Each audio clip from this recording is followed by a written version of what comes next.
Carolina Ferrari, soy sobreviviente de violencia sexual. Sufrí estas violencias sexuales desde los 6 años hasta los 9 años de edad. Mis violencias sexuales fueron además explotación sexual en el entorno de un lugar familiar. Estoy acá para contarles mi historia.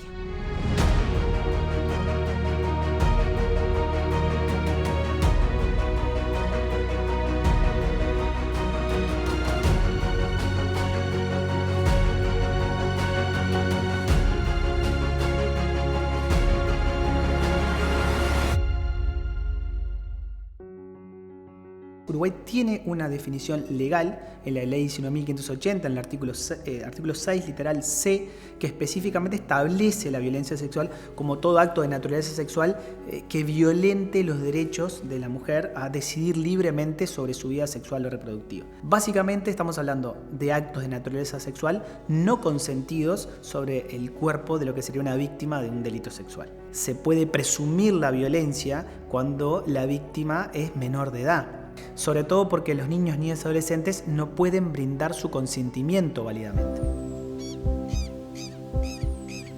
Bueno, yo viví siempre con mi mamá y mi papá, siempre en un contexto de campo, porque mi padre amaba el campo. Tengo 2 hermanas, una mayor, Soledad, y Victoria.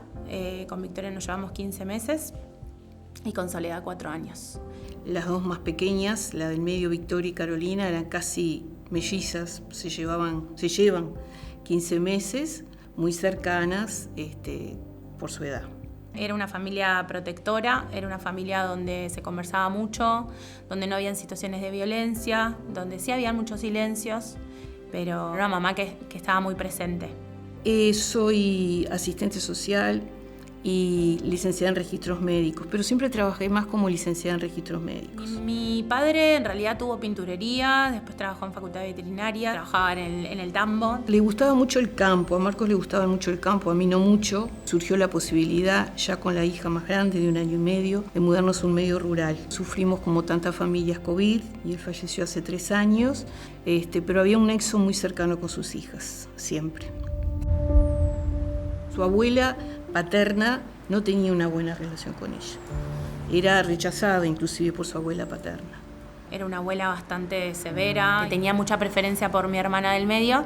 Siempre mi hermana iba para Santa Lucía, Canelones, que mi hermana tenía muy buen vínculo, incluso mi hermana mayor, y yo para Colón, que era donde estaba la familia de origen materno. Carolina había hecho una gran amistad con mi sobrina y visitaba la casa de mi hermana y se quedaba con ella. Durante las vacaciones escolares, mis padres siempre continuaban trabajando, entonces siempre por lo general iba a visitar a esta tía de Colón y me quedaba varios días en las vacaciones en su casa, a veces por más de una semana, y nos quedábamos ahí, sobre todo en vacaciones de verano y vacaciones de invierno.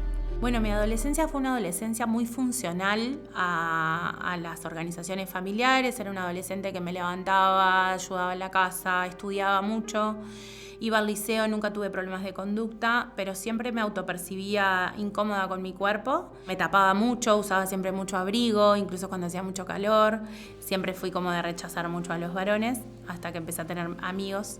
Y Gonzalo fue el primer varón con el que me empecé a vincular como desde un lugar como mucho más sensible, tenía como otra sensibilidad. Empezamos a ser novios en sexto de liceo o un poquito antes. Empecé a estudiar magisterio al salir del liceo y ese año quedo embarazada.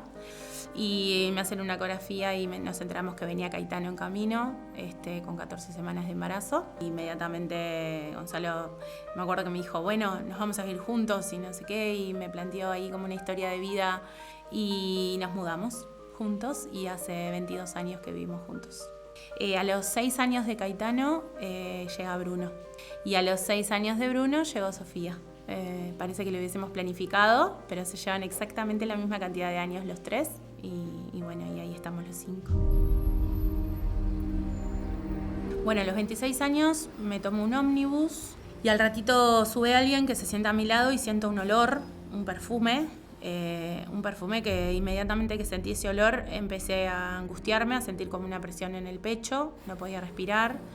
Empecé a llorar, le pedí para que saliera de al lado mío, la persona por supuesto no entendía nada, decidí bajarme y empecé a vomitar, a tener como un episodio de vómito en la calle y siento que me vino como un ataque de pánico porque no podía dejar sentía el ahogo. Hubo un tiempo que ella estaba como muy desbordada emocionalmente, eso la llevaba a sentirse mal también físicamente, se descomponía. Hace poco le había pasado este episodio del ómnibus y bueno, y ahí me pudo contar. Ese año empecé a tener varios episodios de sentirme mal, incluso en el trabajo. Yo ya trabajaba dando clases, tuve un episodio de desmayo dando clases, empecé como con una parálisis facial después, dolores de cabeza, tenía dificultades para dormir. Entonces, en un momento, por orientación de un médico que ya había pasado por varias revisiones médicas, me dice de que se había pensado en algún momento hacer terapia, que estaba con mucho estrés, y ahí decido empezar terapia. Y creo que hubo un quiebre cuando la psicóloga me dice que en vez de ir una vez por semana tenía que empezar a ir 2. Y primero me enojé un montón con la psicóloga por esa decisión y después me acuerdo el día donde salió como una develación bastante importante. En esto de ir desarmando el episodio del ómnibus y por qué ese olor me había descompuesto, me acordé del olor de este adulto y empecé a identificar la primera vez que este adulto me había obligado a quedarme a solas con él en un espacio y me decía que íbamos a jugar a un juego y que ese juego solamente iba a ser un secreto entre él y yo, y que era un juego que no le podía contar. Nuestro cerebro funciona guardando aquella información que tiene sentido. Y no tiene sentido para el cerebro que quien te tiene que cuidar te dañe. Entonces queda sin guardar. Yo suelo usar una imagen que es abajo de la alfombra, ¿no? Se mete eso. Pero ¿cómo queda ahí guardado? ¿Qué queda? ¿Qué pistas quedan? Quedan pistas sensoriales. Cuando ese adulto que fue niño y sufrió una situación abusiva toma contacto con algo que llamamos disparador, ¿no? Sensorial, como puede ser un perfume, como puede ser un sonido, se activan las memorias traumáticas y esa persona vuelve a vivir, no a recordar, a vivir emociones, sensaciones, como si estuviera sufriendo el abuso sexual. A partir de que empecé terapia, empecé a tener flashback también durmiendo, entonces habían un montón de recuerdos que se empezaban a aparecer en la noche cuando me iba a dormir, fechas, momentos escolares, momentos en que estaba en penitencia en la escuela y empezaba a recordar por qué estaba en penitencia, porque siempre mi recuerdo era que yo era una niña muy, muy hacendosa, muy prolija, muy obediente. Y cuando empecé a pensar por qué estaba en penitencia, empecé a acordarme que siempre estaba en penitencia porque dibujaba penes. Yo iba a una escuela religiosa, entonces era como una ofensa muy grande. De hecho, en la adolescencia tuve un diario íntimo y cuando lograba escribir algo que tenía que ver con esos recuerdos, lo rompía y lo quemaba en la estufa, como para que nadie lo encontrara. Ella tuvo un determinado momento en la escuela, momentos que no quiso ir porque coincidía con este tema de su conflicto con la abuela y lo relacionamos a eso. Ninguna maestra me llamó para decirme que te llamaba la atención los dibujos que hacía. Nunca tuvimos esa información, jamás. Era inimaginable para mí que ese era el tema de su terapia, inimaginable. Suele pasar que si no estamos muy atentos y muy sensibles a la situación de cada niño, como que buscamos otras interpretaciones, ¿no? Bueno, está media callada o media desregulada porque se debe estar por desarrollar, se debe estar por venir la primera menstruación. Bueno, esto porque cambió de clase y no le gusta mucho la maestra, que no quiere ir a la escuela, se está quejando. Y buscamos tratar de entender desde otro lugar lo que puede estar pasándole al niño, ¿no? Bueno, cuando tenía 6 años, yo visitaba en vacaciones siempre a esta tía para jugar con mis primos, me quedaba a dormir, que era en Colón. De un momento a otro empieza a visitar siempre esa casa un tío abuelo de mis primos, por parte de su padre. Eran 3 niños los que vivían en esa casa. Siempre recuerdo los episodios estando con solamente una integrante de esa familia, que era mi prima. Había como la percepción de que este señor iba a venir porque nosotros nos preparábamos, nos íbamos a bañar, nos cambiábamos de ropa, nos poníamos ropa de salir. Entonces lo que yo hacía era vaciar el ropero que había en esa habitación y me escondía adentro. Y le habíamos atado un cordón de un champión a la perilla del ropero para cerrar la puerta del lado de adentro, con la fantasía de que si nos escondíamos ahí no nos iba a encontrar y entonces nos íbamos a ir de paseo. Me acuerdo perfecto el día que descubrimos que se podía sacar el palo de colgar las perchas, porque nos dimos cuenta que entrábamos más de una. Y nos consolábamos mucho entre las dos, o sea, la mayor acompañamiento, el mayor sostén lo teníamos entre nosotras. Recuerdo también que íbamos a un parque, el Parque de la Francesa de Colón, que era un parque que me acuerdo porque tenía muchos árboles y corríamos y nos escondíamos. Nos encontrábamos con este señor y nos tomábamos un taxi en el cual mi tía no viajaba. Ella nos acompañaba hasta el lugar o quedábamos en un lugar y ahí se daba el encuentro. Y íbamos a una casa, que supongo que era la de él, no sé. Recuerdo a este señor y recuerdo que además tomaba cocaína, que eso me acuerdo mucho, que yo sabía que era eso. Y en esos momentos él abusaba de nosotros. Empezó siendo episodios de tocamiento, o nos obligaba o me obligaba a tocarle y demás, pero después ya esa violencia empezó a acrecentarse. Sobre todo lo recuerdo más crudo cuando yo ya estaba en tercero de escuela, que tengo como los recuerdos mucho más elaborados. Y después a la vuelta volvíamos al parque y del parque volvíamos con mi tía para la casa de ella. Después en otros episodios esto sucedía que él se quedaba al cuidado nuestro en esta casa. Esta tía se iba del lugar y nos dejaba con él, donde ahí ya hubo una violencia sexual sistemática, o sea, empezamos a tener más días que él nos visitaba. Primero recuerdo que era como más esporádico. Después de esos episodios nos llevaba a pasear, nos llevaba a comer un helado, a comprarnos un regalo. Después recuerdo episodios donde yo estaba sola, momentos donde no me sentía bien físicamente, me sentía enferma, donde tenía fiebre. Y recuerdo el dolor del cuerpo.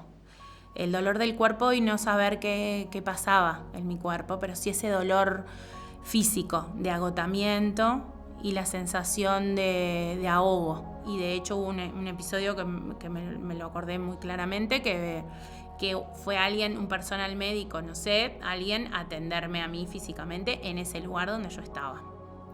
No fuimos a un lugar, a una mutualista o a un lugar a atenderme, no, iba alguien, me atendía y en ese momento y se iba. Entonces lo que pude elaborar en la adultez es que incluso en alguna ocasión yo pernocté en algún lugar que no fuera la casa de mi tía, hasta tanto me recuperaba y volvía. Y mi tía fue una persona que trabajó toda la vida en la salud y sobre todo con mucha experiencia y con muchos saberes, muy respetada en el ámbito de la salud y con muchos vínculos en la salud. Yo a esta tía siempre le conté lo que este señor me hacía. La primera vez que se lo conté, él me llevó en un taxi y cuando llegué recuerdo que fui y la busqué. Ella estaba en su cuarto y le dije lo que este señor me había hecho, a lo que habíamos jugado, y ella me dijo que ella se iba a encargar y me mostró su vestido de novia para que me sintiera mejor y me dijo que me lo podía probar. Entonces creo que ese cinismo y esa omisión de cuidados que se prolongó tanto tiempo, ella tiene que estar enterada de lo que nos pasaba y de hecho nunca hasta hoy se lo dijo a mi madre. Cuando son un poco más grandes, en general, son más explícitos y pueden buscar en su adulto protector un cuidado o por lo menos una explicación para cotejar la información. Si son creídos, bueno, los damos por protegidos, pero lamentablemente muchas veces por distintas razones, ¿no? O porque están involucrados en la situación de abuso, dolorosamente, o porque les cuesta mucho, les rompe la lógica de su cerebro, ¿no? En creer que ese niño pueda estar sufriendo abuso sexual por parte de alguien que es conocido, que es querido inclusive, ¿no? El proceso de violencia sexual que yo pude elaborar en el tiempo fue desde los 6 hasta los 9 años, porque en el año que yo transitaba tercero de escuela, en las vacaciones de invierno de ese año, fue la última vez que este señor me puso una mano encima, porque esa vez fue un episodio como mucho más violento y yo me descompuse y recuerdo que estuve días sintiéndome mal hasta que llamaron a mi madre y ahí volví a mi casa. Cuando volví a mi casa hubo un episodio hostil con esta abuela paterna y nos terminamos mudando, fue una noche horrenda, pero no hubo tiempo para hablar de cómo yo me sentía. Nosotros estuvimos un tiempo viviendo con esa abuela y ahí se acrecentó ese rechazo, ¿no? Entonces fue todo un caos familiar de dónde vamos a vivir, qué hacemos, y asocié todo a esa situación. Ella pasó unos días angustiada, que no quiso ir a la escuela, porque además se sentía responsable de haber originado esa discusión de la que no tenía nada que ver, no un problema de adultos. Cuando yo volví a mi casa después de estas vacaciones, nunca lo puse en palabras. Nunca pude decirle a mi papá y a mi mamá que había un adulto que me estaba dañando. Esas conversaciones no se daban nunca. Cuando hablamos de abuso sexual, tenemos que tener presente que el indicador número 1 es el relato espontáneo que el niño o la niña realiza refiriendo la situación de vulneración a la que ha sido sometido. En cuanto al resto de los indicadores, irán acompañando a este relato y uno buscará indicadores comportamentales, cómo era antes y cómo era después. Si hay emociones como de angustia o preocupación, o al revés, una enorme inhibición. Y en las funciones más básicas, en el sueño, en la alimentación, en la relación con los demás. Pero siempre cotejando con el relato que el niño hace. Si el niño no hace relato, bueno, nos vamos a tener que apoyar fundamentalmente en estos síntomas y signos que llamamos indicadores, ¿no? Creo que una de las señales más importantes era que siempre volvía con regalos, volvía con ropa interior nueva, nunca traía de vuelta las bombachas que había llevado cuando me había ido, siempre traía bombachas nuevas a estrenar. Yo me hacía pichí, o sea, eso creo que la neuresis era un indicador, porque en todas las casas donde me quedaba a dormir siempre me hacía pis. De hecho, yo ya tenía el speech que me levantaba y decía, ay, sudé un montón anoche, y era que me había hecho pichí. Venía con algún regalo que la tía decía hacérselos ella. Nunca vas a pensar que lo que le está pasando a tu hijo es por eso. Se hace pis, bueno, capaz que tiene un problema urinario y lo llevo al médico a ver si tiene algo. No le gusta dormir, bueno, capaz que sueña, tiene pesadillas y entonces deja la luz prendida. Yo qué sé. Nunca vas a decir, capaz que fue abusada de niña y entonces, o sea, me parecen informaciones que son tan fuertes. Y lo otro era el miedo sin explicación. Era una niña muy miedosa, nunca quería estar sola. En la noche siempre tuve que dormir con luces prendidas. Lloraba cuando mi madre se iba al trabajo, le pedía para ir a trabajar con ella. Tenía pesadillas, me despertaba muchas veces en la noche. Entonces creo que esos indicadores, si alguien los veía, podía al menos explicarse que podía haberme estado pasando algo, que algo estaba pasando. Hay muchas veces que capaz que nuestro niño no quiere quedarse con el papá. Sí, bueno, tenemos que ver por qué no quiere quedarse con el papá o con el tío, con el abuelo, tenemos que ver eso. Cambian el sueño, se pelean más con los compañeros. Está tan normalizado también que los niños en la escuela se traten mal entre compañeros, que si la maestra te llama y te dice se peleó con el compañero, o pasó llorando, o justo se le escapó el pichí, bueno, queda por esa, porque tampoco nosotras estamos pensando todo el tiempo que nuestros hijos hacen esto porque son niños abusados. Pero sí te puedo asegurar que después que pasa eso, no solamente vos estás todo el tiempo mirando, no a tu hijo, a todos. A los 27 años, 26, después de que había empezado terapia, recientemente había empezado terapia, llego un día a la casa de mis padres, un domingo que había ido a almorzar con ellos, estábamos en una conversación familiar. Mi padre estaba poniendo en palabras que a una prima a una prima mía por parte de padre había tenido un suceso de abuso sexual con un tío. Mi padre estaba como despotricando sobre las facultades para cuidar de esos padres que no se habían dado cuenta de lo que le había pasado a su hija. Y entonces yo le digo que, mira papá, a mí también me pasó que sufrí violencia sexual. Y me acuerdo que él me dijo, no, a una hija mía no le pasó eso. Y se paró y se fue. Y recuerdo ese silencio que se instaló por 10 minutos hasta que decidí irme. Y no lo volví a conversar con ellos. Recién pude volver a conversarlo con mi madre después que falleciera mi padre. Siempre sabemos que estas cosas le pasan a los demás. Y nunca pensamos que nos pueden pasar. Pero lo que le pasó al papá es que también a mí, es que es inimaginable que un hijo pase por esa situación. Cuando pensábamos en cómo abordaba el tema de sus familias, cómo poder iniciar esa charla, nos pensábamos hasta en la logística de, bueno, yo me quedo con tus hijos, con quién, si estaba bueno que esté sola o si estaba bueno que esté con alguien. Pero sí, en general no recibía lo que necesitaba, o sea, también costó de la otra parte mucho como poder comprender y quizás acordarse de ciertas cosas. Obviamente eso generaba un montón de desilusión y de más dolor. Y había cosas que desde el relato de Caro era como que nos sentábamos a hablar y no podíamos creer, como no te diste cuenta de esto, no te diste cuenta que venía todos los días con una bombacha distinta a la que me pusiste. Entonces obviamente un poco de bronca daba, era como bueno, pero si no me escuchaste antes, escúchame ahora que te lo estoy diciendo. Poder lograr decirlo, que te puede llevar toda la vida y que encima te digan no te crean, la gente no sabe el daño que está ocasionando al no creer. Siempre se le cree a alguien que te dice que fue abusado, siempre. Yo siempre había identificado que había intentado ser muy clara con mi madre y con mis hermanas en estas charlas. Yo lo percibía como con mucha claridad, ellas no.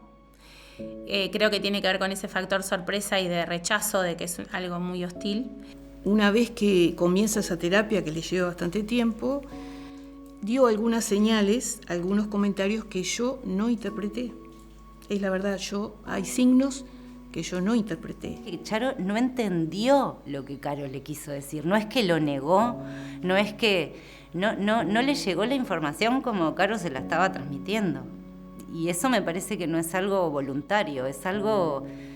Es esto, es una protección porque algo me va a hacer muy mal. Es decir, el primer contacto que tengo con eso, o las hermanas también, es cuando se hace una estadística y se publica el número de niños de entre 8 y 9 años habiendo sido abusados. Ella nos manda un mensaje diciendo que ella forma parte de esa estadística.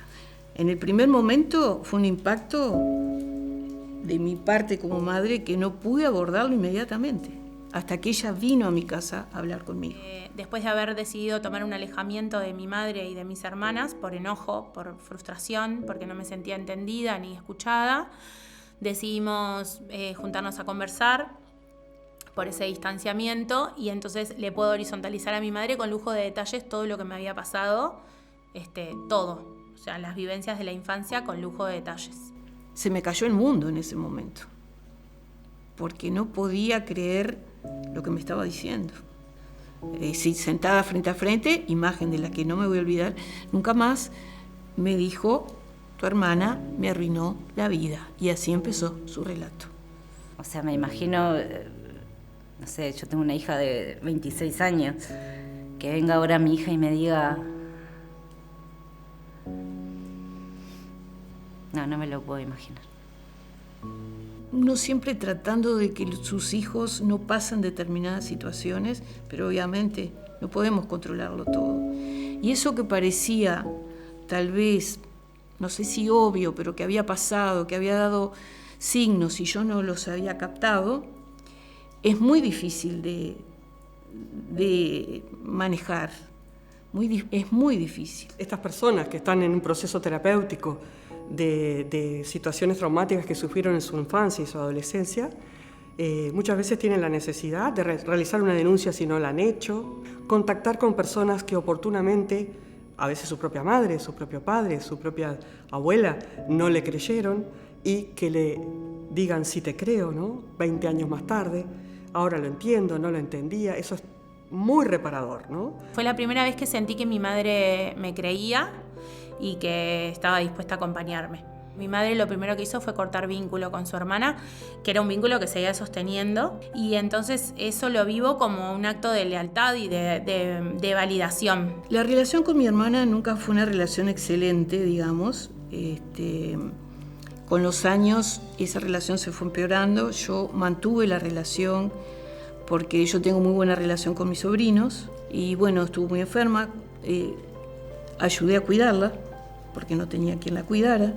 Ayudé a mis sobrinos a cuidarla Más allá de algunos ruidos que hubieron siempre en el vínculo de mi madre con su hermana, siempre fue una persona que frecuentó mi casa en cumpleaños, en reuniones familiares. De hecho, el día que falleció mi padre, ella estaba ahí. Y para mí siempre era como, bueno, soportar, ¿no? Y después llegar a casa y hacer catarsis con mi compañero. Pero nunca pude en ese momento, estando ahí con ella, decir, che, que se vaya. Sí, hace ya muchos años que yo corté vínculo con ella. O sea, conmigo nunca fue a mi casa. De hecho, nunca quise que tuviera vínculo con mis hijos, con ninguno de ellos.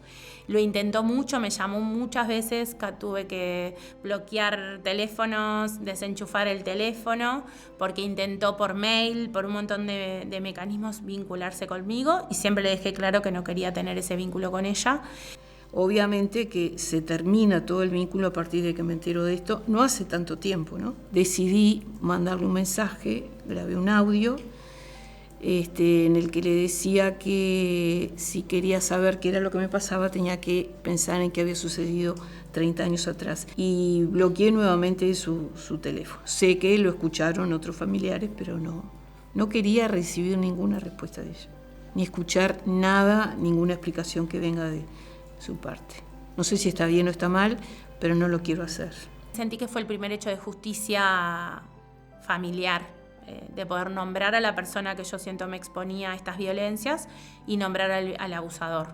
Era un individuo que me daba rechazo, pero no sabía por qué, no supe interpretar por qué, simplemente me daba rechazo. Para mi sorpresa, cuando yo conté y dije el nombre del abusador, las reacciones fueron, sí, claro, él ya tenía un perfil, siempre se decía que él se metía con las niñas, siempre te llamaba te hacía esto, venía a la UPA y estábamos en su UPA.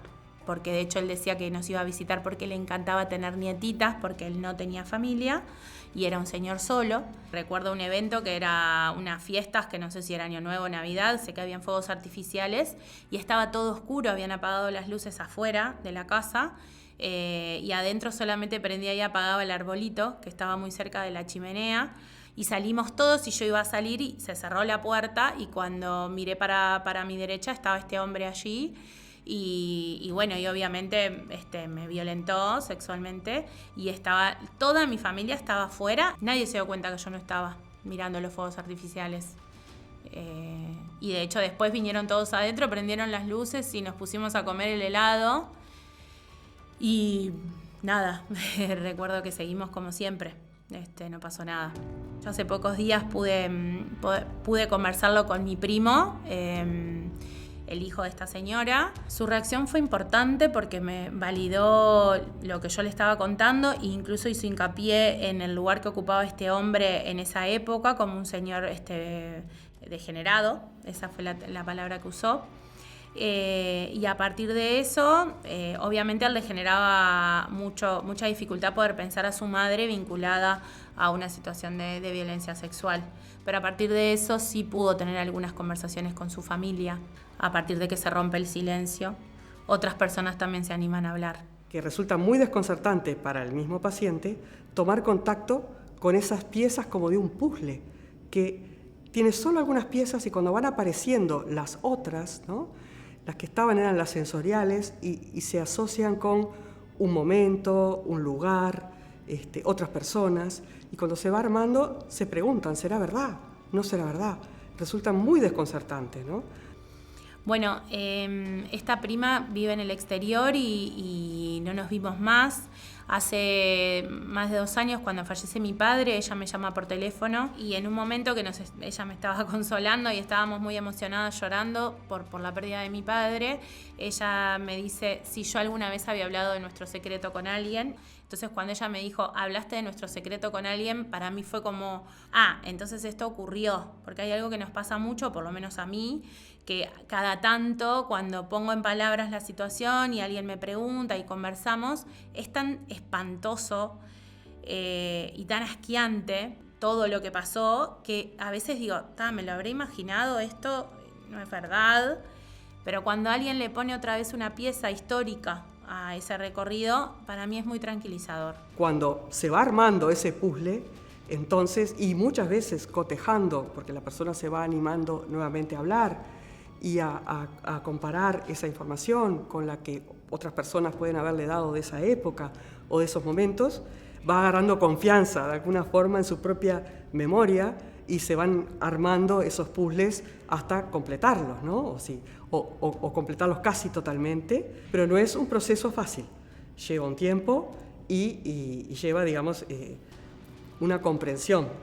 Cuesta un montón de tiempo procesar. Cuando sos niño, si no pasó algo y tu mamá no se enteró, vos no lo podés decir, no sabés cómo decirlo. Las sobrevivientes han estado años sin poder decir.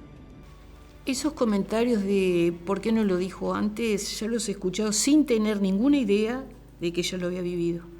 No tienen ni la más mínima idea el tiempo que pasan para poder desbloquear un tema así, poderlo hablar en una sociedad que en general no está preparada para esto, me parece, ¿no? Las personas no hablan cuando quieren, sino cuando pueden. La ley de imprescriptibilidad lo que trae es reconocer las particularidades de quienes son víctimas de delitos de violencia sexual y reivindicar el derecho al tiempo de lo que tienen y la importancia de que el Estado sea garante de ese derecho.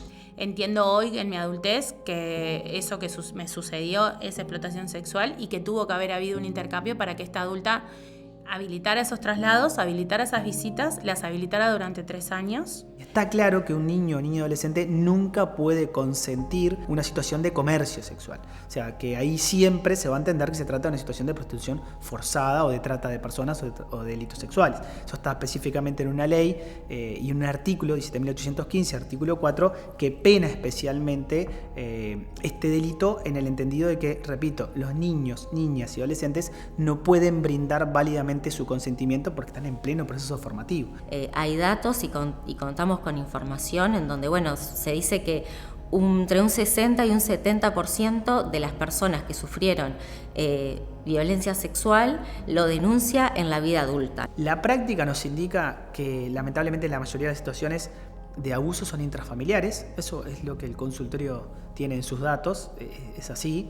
También nos indica que las víctimas son generalmente mujeres y niños, niños y adolescentes. Y cuando son varones son niños. Es una realidad que atraviesa todos los contextos socioeconómicos y socioculturales. Hubo unas vacaciones que mi tía me invita a ir con ellas a Parque del Plata, con una amiga que también tenía hijos. Y yo recuerdo ese viaje largo en ómnibus, como esa sensación de acá es muy lejos, no va a llegar el malo, ¿no? El monstruo no llega. Y de una tarde estar jugando afuera a las escondidas y ver que en la portera había una persona parada y cuando lo vi de espaldas me hice pis. Usaba como un traje, como una campera formal, beige, cerrada hasta arriba con un pañuelo y un pantalón de vestir y zapatos mocasín y me llevó a pasear por Parque del Plata. Y a ninguna persona adulta que estaba en esa casa le pareció extraño. Nadie se ve que le llamó la atención, porque mi madre de eso no se enteró. Y yo tendría 7, 8 años. Lo recuerdo muy nítido.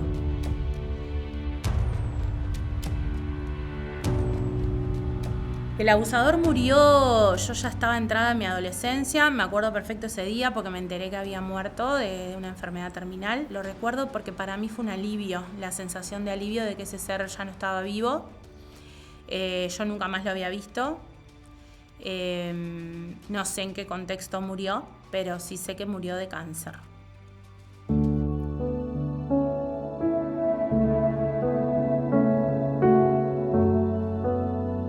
Gonzalo llegó en un momento donde yo le tenía terror a los varones y me mostró otra forma de ser varón, de poder ser pareja pero tener cada uno un proyecto, de poder ser personas individuales, pero siempre saberle presente, saberle al lado. Creo que desde ese lugar hemos crecido un montón, pero para mí Gonzalo refiere una red de acompañamiento y de protección. Supo acompañar, estos momentos con mucho respeto, creo yo, porque esto que le pasó a Caro, es un problema de todos y de todas, no solamente le pasó a Caro. perdón, me emociono un poco. Es difícil poder comprenderlo y creo que él pudo hacerlo. Pienso en un hombre que, acompañando a una mujer que en principio le pasan cosas que no sabes por qué ni ella quizás sabía, y vos estás ahí y después te das cuenta y él está ahí. El sostén, creo, principal de Caro toda su vida ha sido Gonzalo. Decimos que es un factor de enorme protección, de esa respuesta incondicional no encontrada en la infancia, poder encontrarla en el camino de la vida, ¿no? Sea de un consejero, sea de un compañero, sea de un amigo, sea de la propia pareja, en cuyo caso pasa a ser de vital importancia, ¿no? Porque todo, el amor sin duda, el respeto, el cuidado y la paciencia pueden rescatar a esa persona niña dañada, niño dañado, y una reparación total, lo decimos así, ¿no? Podemos decir, esto terminó, se guardó, por eso usamos el concepto de memoria, ¿no? Quedó guardado, ahora esto es otra cosa, ¿no? Yo siento una admiración como ser humano por Gonzalo, por haberla acompañado. Fue el único que la acompañó, de la familia, porque ni sus hermanas ni yo, que soy la madre, estuvimos. Fue el único que estuvo. O sea, las madres de hijas abusadas sexualmente somos violentadas todo el tiempo. Todo el tiempo. Y por instituciones, por el vecino, por la familia, todo el tiempo. O sea, a las violencias que sufren todas las mujeres, también sumale esa. Que encima tenés un hijo abusado, no sabés qué hacer y te siguen tratando mal. ¿Cómo no te diste cuenta? ¿Y vos dónde estabas? Mirá, claramente cuando pasan cosas, yo no estoy en el mismo lugar. Porque si no, eso no sucede. Ese es el primer comentario que hace todo el mundo frente a una situación que pasa en la calle donde dice, ¿dónde están los padres? Y la sociedad enseguida condena a la madre sobre todo, ¿no? La madre siempre tiene la culpa de todo. Y no es así. Es tan doloroso creerlo que bajamos la persiana. Y eso, si no hay una insistencia por parte del niño, de la niña, del adulto después, queda baja porque es mejor así. ¿No? Mejor, es tan doloroso aceptar que es de otra forma que prefiero no. Cuando años después nuevamente es confrontado, decimos que caen a veces todos los velos, ¿no? Sí, me dio esta pista, y de repente, como efecto dominó, todo de golpe, veo cómo fue y lo creo absolutamente. Creo que en la actualidad, que estoy integrando Proyecto ICOBE, que es un espacio como de militancia y acción en referencia a las víctimas y sobrevivientes de violencia sexual que integramos ese colectivo, he podido trascender el lugar de víctima. Y también puedo animarme a hablar de esto sin la sensación de culpa o sin la sensación de que estoy dañando a un otro. Y eso me da mucha paz. También he podido conversar con mis hijos horizontalmente de esta situación, habilitar que me puedan preguntar. Digamos, lo que da la pauta de que el proceso está cumplido es el bienestar que el paciente siente al final, ¿no? Que de eso se trata, el proceso terapéutico, ¿no? Que aquello quedó guardado, quedó en el lugar correcto guardado y mi vida sigue, ¿no? Desenredada de todo eso que estaba abajo de mi alfombra.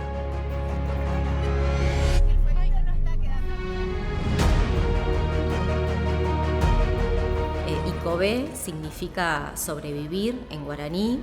Somos un colectivo abierto y autoconvocado que está conformado por víctimas, sobrevivientes de violencia sexual y también personas sensibles aliadas a la temática. Creemos muy importante, sobre todo, hacer incidencia hacia la elaboración de las políticas públicas en la temática. Tenemos 3 ejes de abordaje que tienen que ver con la prevención, la reparación y la justicia. Hay protocolos ya en las mutualistas, en los servicios médicos, primaria, secundaria, ¿no? Para estar atento a ese tipo de situaciones. Cualquier persona puede poner en conocimiento de la Fiscalía General de la Nación un hecho de apariencia delictiva. Después es la autoridad judicial y administrativa, o sea, Fiscalía y Perjudicial, la que toma las medidas de protección y la que lleva adelante la investigación. La persona lo que hace, su responsabilidad se cubre poniendo en conocimiento de la autoridad administrativa y judicial. Existe, no se aplica. Que eso también es muy violento. Está todo para hacer, pero no lo estamos aplicando. Hay algo que está fallando en el medio. Sacar eso de que de eso no se habla. Sí, de eso se habla, se tiene que hablar, porque las consecuencias de un abuso sexual a los gurises son tremendas.